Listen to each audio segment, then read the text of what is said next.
You could be the smartest guy in the room, the most qualified, and no one cares, unless you're flying around in a... Hello world, Lindsay here, liaison to the senior partners of Blackhorn and Lynx. Let's play CyberHyve.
Because it all seems so improbable, so horribly impossible to me now, sitting here safe and sane in my own library, I hesitate to record an episode which already appears to me less horrible than grotesque. Yet, unless this story is told now, I know I shall never have the courage to tell the truth about the matter, not from fear of ridicule, but because I myself shall soon cease to credit what I now know to be true. Yet scarcely a month has elapsed since I heard the stealthy purring of what I believed to be the shoaling undertow. Scarcely a month ago, with my own eyes, I saw that which, even now, I am beginning to believe never existed. As for the harbor master and the blow I am now striking at the old order of things, but of that I shall not speak now, or later. I shall try to tell the story simply and truthfully, and let my friends testify as to my probity and the publishers of this game corroborate them. On the 29th of February I resigned my position under the government and left Washington to accept an offer from Professor Farrago, whose name he kindly too permits me to use, and on the first day of April I entered upon my new and congenial duties as General Superintendent of the Waterfowl Department connected with the zoological gardens then in course of erection at Bronx Park, New York. For a week I followed the routine, examining the new foundations, studying the architect's plans, following the surveyors through the Bronx thickets, suggesting arrangements for watercourses and pools destined to be included in the enclosures for swans, geese, pelicans, herons, and such of the waders and swimmers as we might expect to acclimate in Bronx Park. It was at that time the policy of the trustees and officers of the zoological gardens neither to employ collectors nor to send out expeditions in search of specimens. The society decided to depend upon voluntary contributions, and I was always busy, part of the day, in dictating answers to correspondents who wrote offering their services as hunters of big game, collectors of all sorts of fauna, trappers, snarers, and also to those who offered specimens for sale, usually at exorbitant rates. To the proprietors of five-legged kittens, mangy lynxes, moth-eaten coyotes, and dancing bears I returned courteous but uncompromising refusals, of course, first submitting all such letters, together with my replies, to Professor Farrago. One day towards the end of May, however, just as I was leaving Bronx Park to return to town, Professor Lizard, of the Reptilian Department, called out to me that Professor Farrago wanted to see me a moment, so I put my pipe into my pocket again and retraced my steps to the temporary, wooden building occupied by Professor Farrago, General Superintendent of the Zoological Gardens. The professor, who was sitting at his desk before a pile of letters and replies submitted for approval by me, pushed his glasses down and looked over them at me with a whimsical smile that suggested amusement, impatience, annoyance, and perhaps a faint trace of apology. "Now, here's a letter," he said, with a deliberate gesture towards a sheet of paper impaled on a file, "a letter that I suppose you remember." He disengaged the sheet of paper and handed it to me. "Oh yes," I replied, With a shrug, of course the man is mistaken or what? Demanded Professor Farrago, tranquilly, wiping his glasses. Or a liar, I replied. After a silence he leaned back in his chair and bade me read the letter to him again, and I did so with a contemptuous tolerance for the writer, who must have been either a very innocent victim or a very stupid swindler. I said as much to Professor Farrago, but, to my surprise, he appeared to waver. I suppose, he said, with his nearsighted, embarrassed smile, that 999 men in 1,000 would throw that letter aside and condemn the writer as a liar or a fool. In my opinion, said I, he's one or the other. He isn't in mine, said the professor, placidly. What? I exclaimed. Here is a man living all alone on a strip of rock and sand between the wilderness and the sea, who wants you to send somebody to take charge of a bird that doesn't exist. For, how do you know, asked Professor Farrago, that the bird in question does not exist? It is generally accepted, I replied, sarcastically, that the great auk has been extinct for years. Therefore I may be pardoned for doubting that our correspondent possesses a pair of them alive. Oh, you young fellows, said the professor, smiling wearily, you embark on a theory for destinations that don't exist. He leaned back in his chair, his amused eyes searching space for the imagery that made him smile. Like swimming squirrels, you navigate with the help of heaven and a stiff breeze, but you never land where you hope to, do you? Rather red in the face, I said, don't you believe the great auk to be extinct? Audubon saw the great auk. Who has seen a single specimen since? Nobody except our correspondent here, he replied, laughing. I laughed, too, considering the interview at an end, but the professor went on, coolly. Whatever it is that our correspondent has, and I am daring to believe that it is the great auk itself, I want you to secure it for the society. When my astonishment subsided, my first conscious sentiment was one of pity. Clearly, Professor Farrago was on the verge of dotage. What a loss to the world. I believe now that Professor Farrago perfectly interpreted my thoughts, but he betrayed neither resentment nor impatience. I drew a chair up beside his 5 desk. There was nothing to do but to obey, and this fool's errand was none of my conceiving.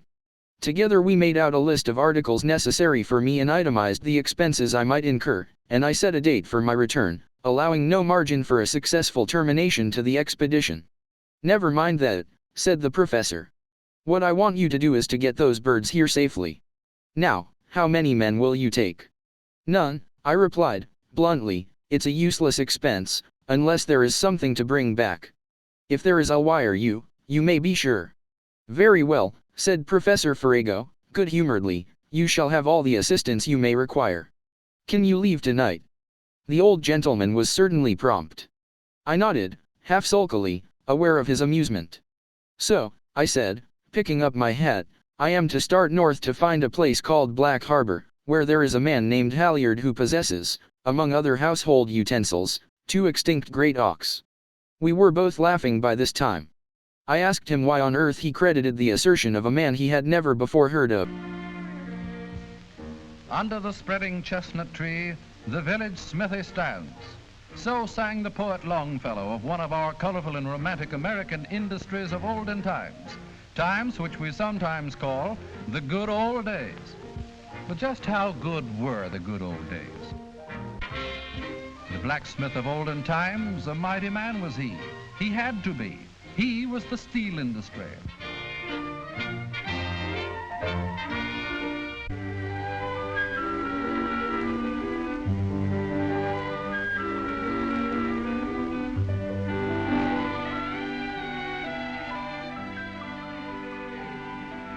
The tiller of the soil, a mighty man was he also, and he had to be. He was the food industry, toiling for the bare necessities of life.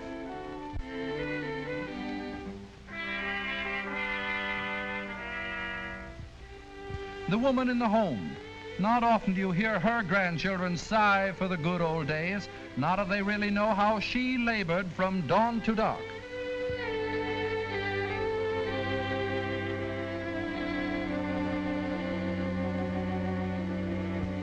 We need to know from whence we have come, from what we have advanced, to appreciate what we have achieved, and to have faith in opportunities to come through the American system, founded upon liberty and freedom of initiative that has created a progress envied by all other nations.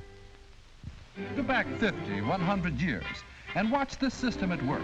America marching forward, forward on the road to the marvels of today and a more widespread distribution of the benefits of industry than any other nation on the globe has ever seen. Liberty and freedom of enterprise were the gifts that stimulated creative minds in America. In those minds, ideas were taking shape. Dreams were becoming realities. Progress was being won, and future wealth produced for all in new products, new services, new jobs.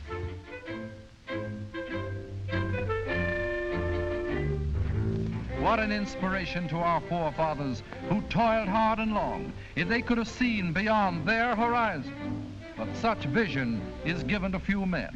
There have always been skeptics, pessimists, doubters, people who are willing to call the world a finished job 50 years ago. The path of industrial progress has never been easy for those who have dared to set their feet resolutely upon it. Witness. It's just a fad. Never be practical. Suppose it rained.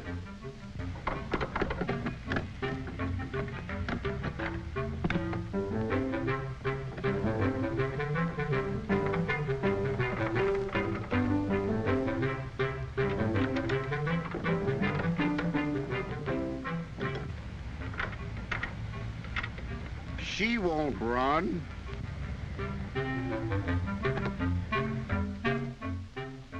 She won't fly. As far back as 1830, there was a canned food industry in America. The hours are from 7 in the morning till 6:30 at night. The wages are $1 a day. Satisfactory? Oh, yes, indeed, Mr. Daggett. When can I start? Now, you started. Get to work in there. Thank you, sir.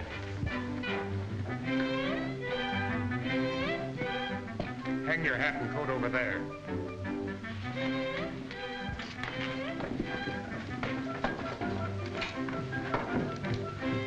It'll do all this work even faster than you can think about it.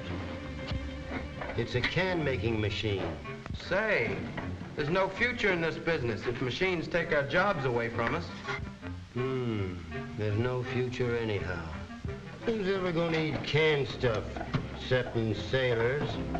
Heaven help them. It can't be done. It won't go. It won't fly. It won't work. We can't do it. What's the use?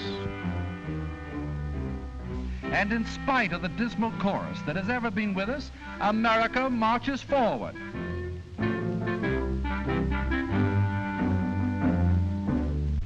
Dear, that was a delicious soup we had tonight. You sure can cook. I'm glad you think I can cook, dear. We have made progress. Inventive genius has brought us a long way from the toil and labor of the frontier home.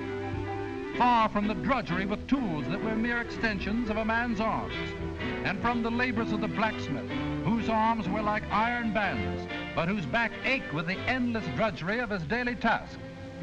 Today, no spreading chestnut tree could cover the nation's smithy, the mills that require thousands of modern blacksmiths to meet the demand for steel.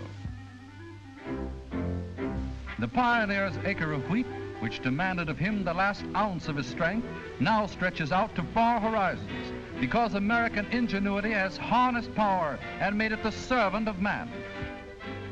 It is these new days and these new methods of modern industry that have provided progress, jobs, human comfort, and greater opportunities for more people than our forefathers ever dreamed of, by producing more of the things that people want. Progress, jobs, human comfort, and more wealth for more people. These things have not just happened. Science and industry have worked together to improve the old and to create the new. And even today, new methods and new things still in the development stage throughout the nation's thousands of workshops will create new opportunities, new jobs, more wealth for all in the years to come. The test tube of science holds television, the wings of tomorrow, new types of houses, air conditioning, streamlined trains. Unnumbered things will be developed because of this nation's imperishable heritage of life, liberty, and the pursuit of happiness. It is this that has given us all of the industrial progress that we've achieved in the past and a certainty of progress in the future. A certainty as long as this great gift of liberty, individual liberty to grow greater and better, is valued and protected. You are descendants of pioneers, but you are also pioneers. Opportunities still rise from every smokestack, every test tube, every laboratory, every workshop in the land. You have come a long way from the drudgery of the blacksmith shop and the hand labor of that day. But your journey forward has just started, because this is America. Where do we go from here? Straight ahead and don't spare the horses. Horses, your grandfather. There aren't any more horses. My grandfather. I wonder what our grandparents would say if they could see the world as it is now. Great work, kids. Carry on. Carry on what? The heritage they handed us. Freedom. Individual initiative. Opportunity. Let's go, America!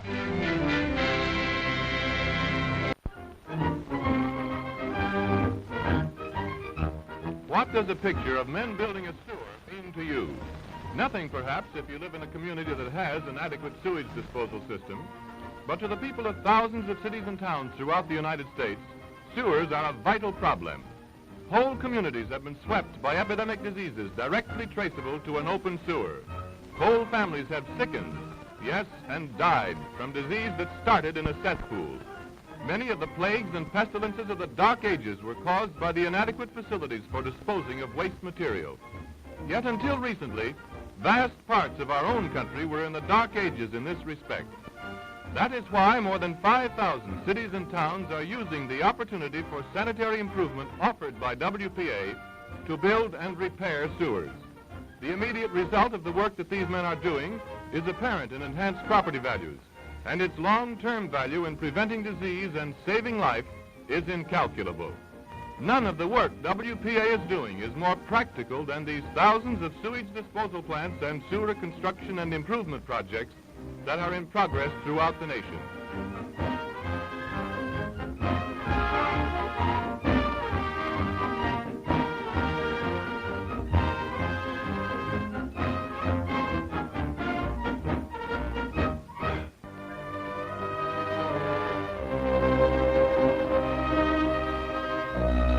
In addition to its work in preventing disease, WPA is doing much to relieve physical distress. A toothache is bad enough when you can afford to have it treated.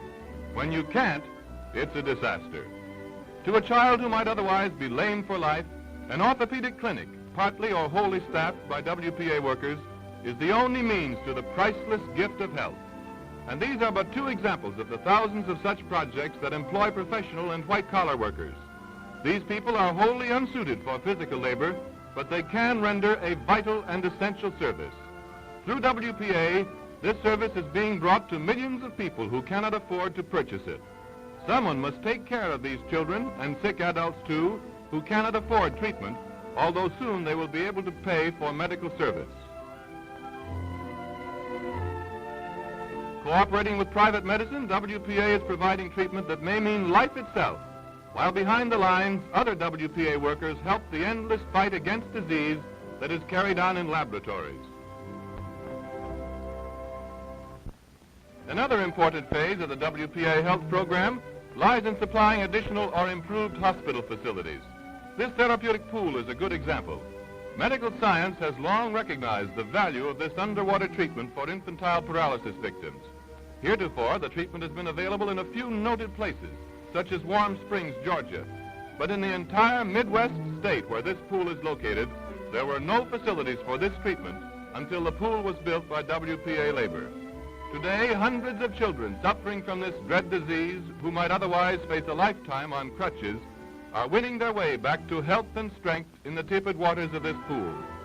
The specially trained nurse wears a rubber wading suit to guard her against the effects of prolonged immersion.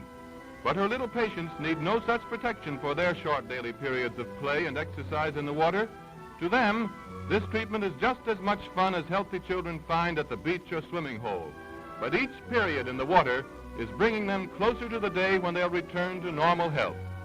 Some of the children that you see here are practically helpless out of the water, although they can walk or swim in the pool, while others, under treatment for several months, are already playing the games of healthy children.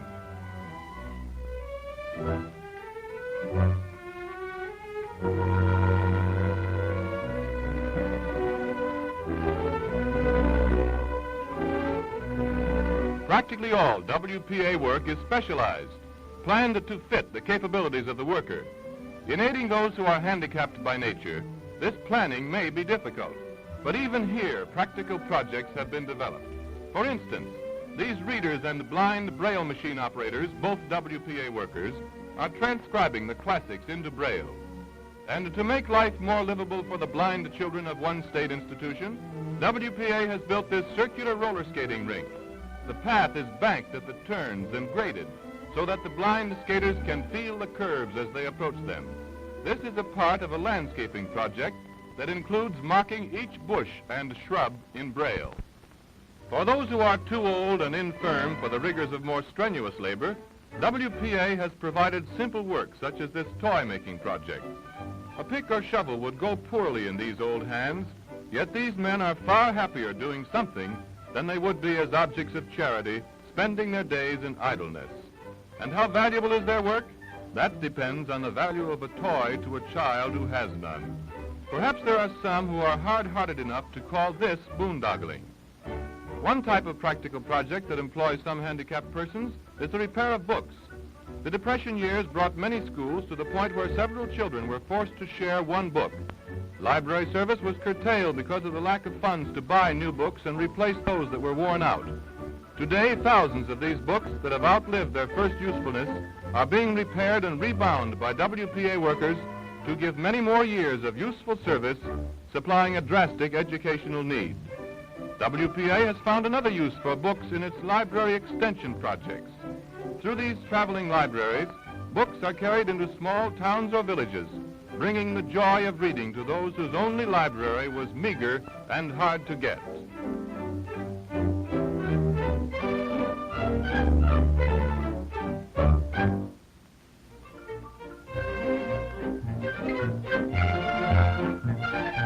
And what of the women? There were over 400,000 of them on relief rolls, many of whom were heads of families with children and other dependents. WPA teachers give young women courses of instruction in home economics. Under skilled guidance, they learn thoroughly the art of cookery. And after they've learned how to properly prepare food, they're taught the details of properly setting a table, after which comes instruction in how to serve. Homemaking information they've always wanted, but never had the opportunity to acquire. Thousands receive instructions in washing and ironing. And as they completed their course, did they find themselves in demand? They did. Thousands have entered domestic employment or become part-time household helpers, thus taking themselves off the relief rolls. Sewing rooms were established all over the country, where surplus materials were converted into men's shirts, women's and children's dresses and suits, for free distribution among those who are destitute. Thousands of women and girls were taught the routine of invalid bed making, thus adding to their value as domestic helpers. These may seem to the passing glance to be what the critics of WPA call boondoggling. That's as good a word to use as any. Well, here's another then. Expert instruction is being given on the proper care of infant babies. Here is information they'll use not only in assisting others, but in properly caring for their own babies when they arrive. Infant insurance for future generations. Boondoggling? Yes, if that's the word for making women more useful members of their own communities.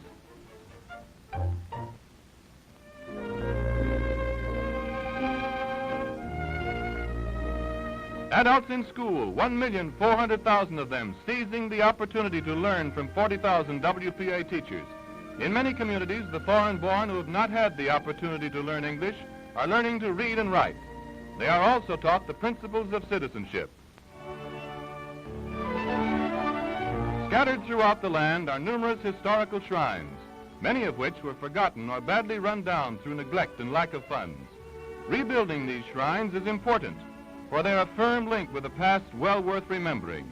In this one, for instance, WPA has brought to life stories of Abraham Lincoln's boyhood.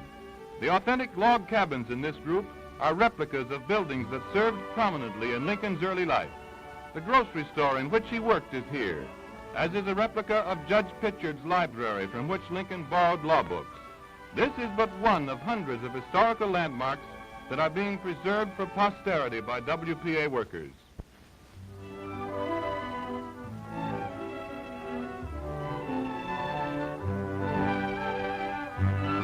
And when the woman who is head of a family must work, who takes care of her children? That is the question which is being answered across the face of America by WPA nursery schools. Here again, unemployed women, particularly adapted to guide young children, take care of the tots of working or needy mothers. They serve health-building noon lunches to hundreds of thousands of children. In addition to good food, the youngsters get proper rest, sunshine, air, and a glimpse of the birthright of every American child. This is health insurance for the coming generation. Long after the need for this emergency work is past, long after the Depression is forgotten, this work will remain as a part of a better America.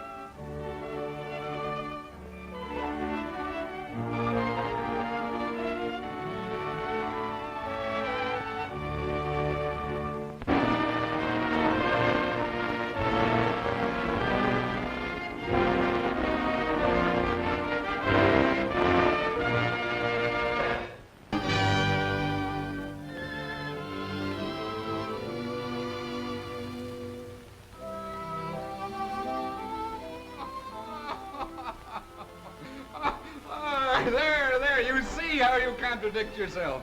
You see where your pretty reasoning leads you. Aye. I presume thou art in the right, Ben Franklin. Presume? Huh. Unquestionably I'm in the right. I was in the right in the beginning. I've been in the right all along. I'm always right. Thou hast won the disputation, Ben Franklin. But I won't concede it to thee. Won't concede it, eh? Why, my friend? Prithee, why? Because, Ben, thou art not content with being in the right. Thou hast to be overbearing and insolent as well. Good day to thee, sir. Well, Good day, Mistress Franklin. Good day.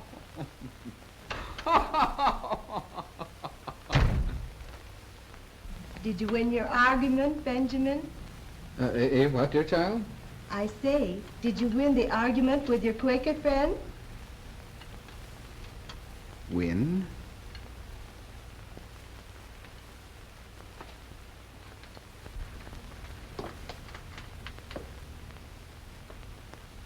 Win?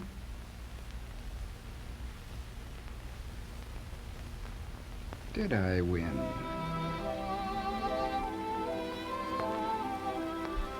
Ben Franklin, the great American diplomat and philosopher.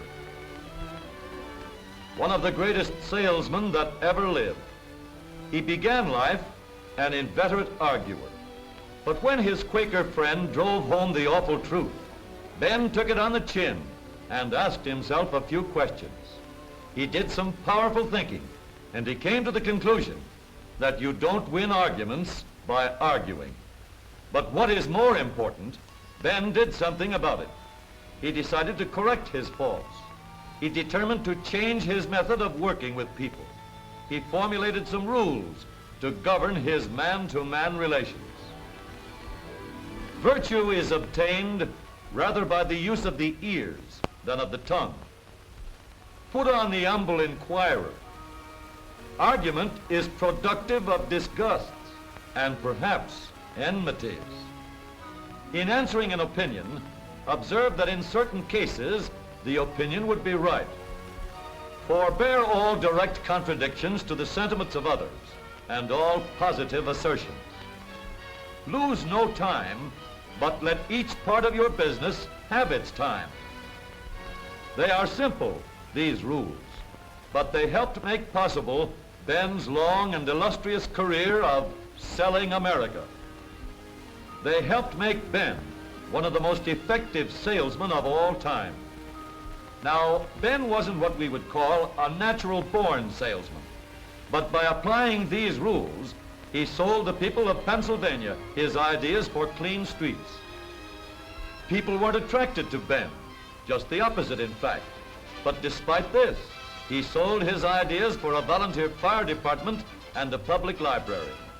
By nature, Ben didn't have the knack of getting along with people, yet he put over his ideas for a free hospital and state university.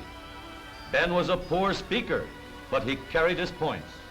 He sold America to the French and secured many millions of dollars in loans. Loans which made possible the victories of General George Washington.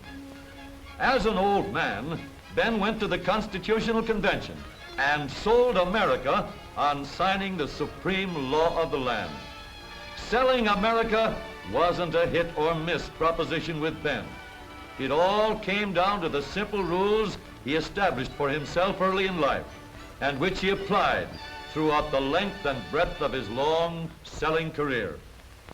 Now, this is all very well and good, but the modern salesman says, how do Ben's rules apply to modern selling? What kind of a salesman would Ben make today? Times have changed. Customers today are different. Selling America today isn't like selling America back in the 18th century. You're quite right, sir. Times have changed.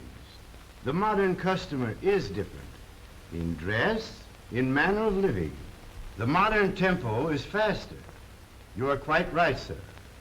In your selling, you offer services undreamed of in my time. You answer needs that never existed before. What you sell America is entirely different, but how you sell it is something else. The methods of influencing people to buy are more or less universal. They're based on human nature, which is perhaps the one thing in all the years that has remained constant. Then you think I can sell, well, refrigerators, ranges, automobile tires, anything at all that's modern, by some of those rules? Indeed I do, sir. Well, Ben, you'll have to show me. That will be a pleasure, sir. All right, Ben. What's your first rule again? My first rule, sir, is virtue is obtained rather by the use of the ears than of the tongue. Put on the humble inquirer. Which in up-to-date English means get the prospect to talk, ask questions, eh, Ben? Right, sir. But Ben, does that always apply? Isn't it a good idea to let the prospect know that you know what you're selling? Yes, indeed. But there's a time and a place for all that. After you have found out just what you're selling. The salesman who doesn't get the prospect to talk, who doesn't ask questions, is likely to monopolize the conversation and lose the sale because he never does find out the prospect's real reason for not buying. The salesman who uses his tongue rather than his ears is likely to run into this difficulty. While you're here, Mr. Daniels, if you have time, I'd like to show you our tires. You'll be needing some new ones before long, you know. Yes, I know. But I generally buy my tires down the street at Ed's place. Well, if it's economy and tires you're looking for, Mr. Daniels, I think I can prove to you that our make of tire comes just as cheap as those down the street. That is, cheap when you consider the service and long life you get out of our make. Well, Why, Mr. Daniels, these tires have been put through all kinds of road tests before they were placed on the market. Scientifically conducted road tests by the greatest engineers in the industry. And they prove conclusively that this tire has the greatest mileage of any tire you can buy today. Just let me... I'll think it over and let you know. I have an appointment. Pet selling points are often the reason for lost sales. The salesman tries to sell something that he himself is interested in, and frequently it is not at all what the prospect is interested in. That's why rule number 1 says, get the prospect to talk. Ask questions. In that way, you can find out what the prospect really wants. How do you find out what his real reasons are for not buying? Well, the simplest way to do that, I should say, is to ask why. Why? Uh-huh. Let's see how it works on Mr. Daniels. While you're here, Mr. Daniels, if you have time, I'd like to show you our tires. You'll be needing some new ones before long, you know. Yes, I know. But I generally buy my tires down the street at Ed's place. Is that so, Mr. Daniels? Just why do you like that particular tire? Well, I don't know. I've been using them a long time. I like the way they're made. In other words, you like their construction? Well, yes, I guess that's it. I see. Just why do you like that particular construction? Well, I'll tell you. I do a good deal of traveling in all kinds of weather. What I like most about that tire is the tread. Well, I don't want to be too inquisitive, Mr. Daniels, but just what do you like about that tread? Well, it doesn't skid. I see. Well, that's very important in a tire. And I believe you'd be interested in seeing a new safety tread that our company has just developed. A new tread? Yes. I'd like to show it to you. The prospect is really interested in safety, in non-skid. So that's what the salesman must talk about if he wants the prospect to listen. Not cost of the tire, not mileage. All the talk in the world about cost or mileage wouldn't sell that prospect when he's really interested in something else. The only way I could find that out was to ask questions. Besides, if you get people to talk, it puts you on a friendly basis. People like to talk. Okay, Ben.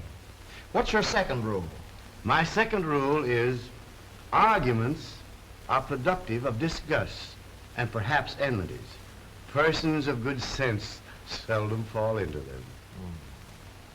That means, don't argue, eh, Ben?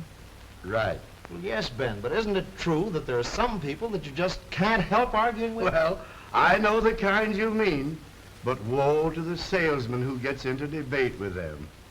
Watch this. You can't tell me it's cheap to cook with electricity. Somebody else maybe, but not me. I know all about cooking with it. My sister-in-law used to have an electric range and her bills ran, I don't know how much a month. Well, Mrs. Harrison, your sister-in-law must have had a very poor range. Oh, no, she didn't. She had a very good range, one of the best. It cost, an awful lot of money. It was a good range, all right, one of the best. Then probably she didn't know how to cook with it. Didn't know how to cook? What do you know about it? What I meant was she probably wasted current, used electricity that she didn't need. Why, we've made a national survey. Why, I have statements here to prove... I guess she knows what she needs to cook with and what she doesn't. My sister-in-law is a good cook. She was chief dietitian of, I don't know how many hospitals before she was married. Cook? Why, that little woman could cook wings around anybody I ever saw. The most beautiful pies and roasts and, well, anybody who says my sister-in-law can't cook is... Well, what do you know about it? What can you cook? Well, I bet you can't even boil water. Can't even boil water. You men are all alike. You think just because you're men you know all there is to know about everything. All there is to know. My Harry is just the same. Doesn't think a woman knows anything. Anything at all. About politics or anything.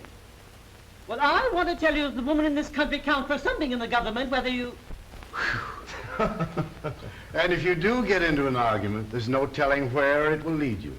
But one thing is certain, though. It won't lead to a sale. But how do you handle a woman like that, Ben? Well, that brings me to my next rule. Rule number 3. In answering an opinion, observe that in certain cases or circumstances, the opinion would be right. What does that mean, Ben? Well, as you might put it, it means answer with a yes, but. That's what I'd do with a woman like that one.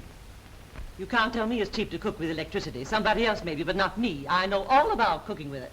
My sister-in-law used to have an electric range and her bills ran, I don't know how much a month. Yes, Mrs. Harrison, I can understand why you feel that way. Many people think that about electric cooking costs. Some electric ranges did cost a lot to operate. That's because many of the earlier electric ranges used a lot of current, and because rates were high. But fortunately, those conditions are no longer true. I know, but my sister-in-law told me definitely that her range cost her $7 a month to operate. Yes, I have no doubt that your sister-in-law's range did cost that much to operate. But today's electric rates are appreciably lower, and the modern range uses considerably less current. Well, it's hard to believe there could be so awful much difference. Yes, it is hard to believe. But as a matter of fact, in a national survey just completed, the average cost of operation was found to be only $2.30 a month. And here are some actual statements from owners right in this town. Well, that certainly is surprising. I had no idea it cost so little to cook with electricity. Of course, you know, my sister-in-law did have quite an old range. Well, Ben, the yes but technique sure pulled you through on that one. What's your next rule? My next rule has to do with the cause of arguments. Many of them, you know, the salesman himself provokes. That's why I say in rule number 4, forbear all direct contradictions to the sentiments of others and all positive assertions. Don't contradict. Don't be too positive. Right. For when you do contradict, when you are too positive, well, let's see what might happen. Good day, sir. Oh, how do you do? I'm looking for one of those grips. I didn't see what I wanted in the window. One of those, you know, grips. What do you want it for? Well, I'm going to do a little traveling. The company is sending me out in the field again. I'm going on the road. Well, in that case, you don't want a grip. Nobody uses grips anymore. They're out of style. They're a back number. You want one of these. No, I don't. I want a grip. I've always used a grip. I don't like these newfangled bags. But I think you're mistaken. Everybody uses these bags nowadays. I don't care. Grips aren't any good. Not enough room in them. Can't keep your clothes right. Your suits get wrinkled. You'll carry an extra suit along with you, won't you? Yes, but... Well, in that case, this bag is just the thing. A place for everything, and everything in its place. Accommodates every traveling need. This is what you want. No, it isn't. I want a grip. And if I can't get it here, I'll... You see, I got off on the wrong foot right away by contradicting the prospect. Mind you, you may be perfectly right in everything you say, but if you present it that way, well, prospects are pretty rugged individualists sometimes. How much better it would have been to handle it this way. Good day, sir. Oh, how do you do? I'm looking for one of those grips. I didn't see what I wanted in your window. One of those, you know, grips. Yes, I understand. Of course. Going to do a little traveling, eh? Yep. I'm going on the road again. Here is a very nice grip. Genuine top-grain cowhide leather. Hand-sewed. Lined with imported Irish linen. Will not scratch or soil. Yeah? Well... By the way, here's another style of bag with many new conveniences for a person who travels a lot. Yeah, I know. But it probably costs too much. It does cost a little more, but then the savings on suit pressings would in a short time more than pay for the difference. Well, I never thought about one of those. But you know, that looks all right. In other words, always be sure to show them what they ask for first. Yes. By not contradicting and getting off on the right track, you're well on the way to stepping the prospect up to a better sale, to what he really needs, and to having a better satisfied customer. All right, Ben, where do we go from here? What's rule number 5? Rule number 5 is lose no time. Cut off all unnecessary actions. Let all things have their places, but let each part of your business have its time. Don't waste time, but tell a complete story? Right. Now suppose I'm selling a woman a refrigerator. I find out, by getting the prospect to talk, that she's interested in the ice tray. All right. You see, Mrs. Brown, a simple lift of this lever and the cubes are released instantly. The quick cube tray, it's called. Here, try it.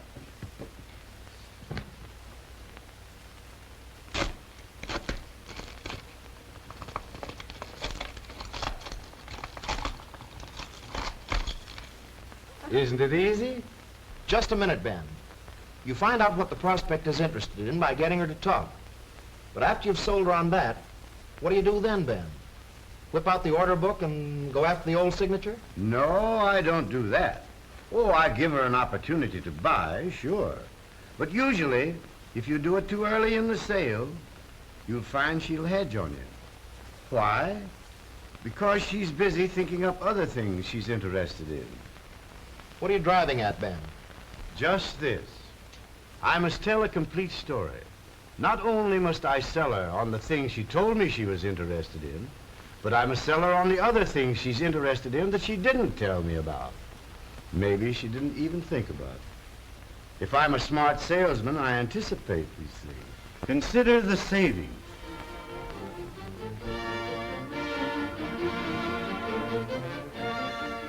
Lifetime porcelain finish.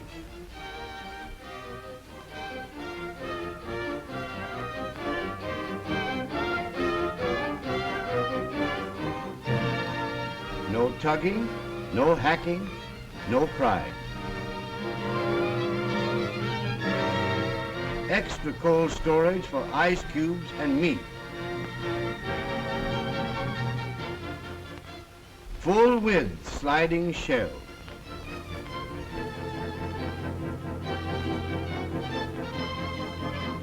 Hydrator for fruits and vegetables.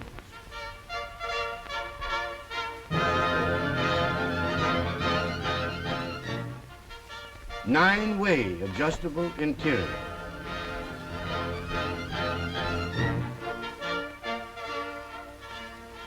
Thermo-sealed cabinet. The simplest refrigerating mechanism ever built. What you want is a refrigerator that'll give you all these things, Mrs. Brown. Now, what day would be convenient for you to have this model delivered to your home? Wednesday or Thursday? Well, I don't know. Wednesday I go to the club. Thursday morning I'll be home. But how much do I have to pay down? We'll arrange that to suit you, Mrs. Brown. How much would be convenient? Well, I don't know. Would $25 be all right? That'll be fine.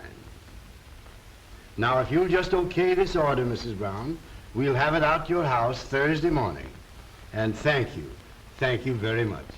A complete story gets the order, because you never know what particular feature is going to make the prospect definitely decide to buy. And unless you do tell a complete story, you may overlook the one feature that will turn the trick. One more thing, Ben, about that order. Does she always sign it? No, she doesn't. The salesman doesn't live who can close every deal. But I'll say this, if she goes out with my complete story in her mind, she's going to be a mighty tough prospect for any competitive salesman. Because if she goes out, she'll know a lot about my product, and that competitive salesman is going to be on the defensive every step of his contact. Okay, Ben, okay. Thank you very much. Those rules of yours sure do the job. They work just as well in today's job of selling America. Well, they should. After all, they're universal principles of human association. You see, they're broader than just selling alone. They apply to any and every matter of contact. They're the rules for a better relationship of man to man. And I feel that I can say this without seeming vain, for they weren't new with me, these rules. They're as old as history. I picked them up from salesmen who lived hundreds of years before my time.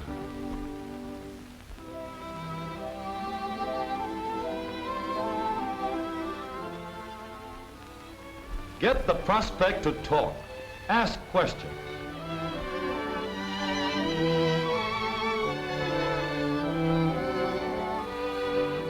Don't argue.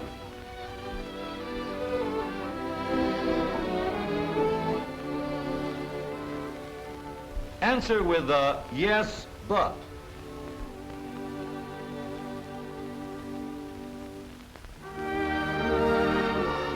Don't contradict. Don't be too positive.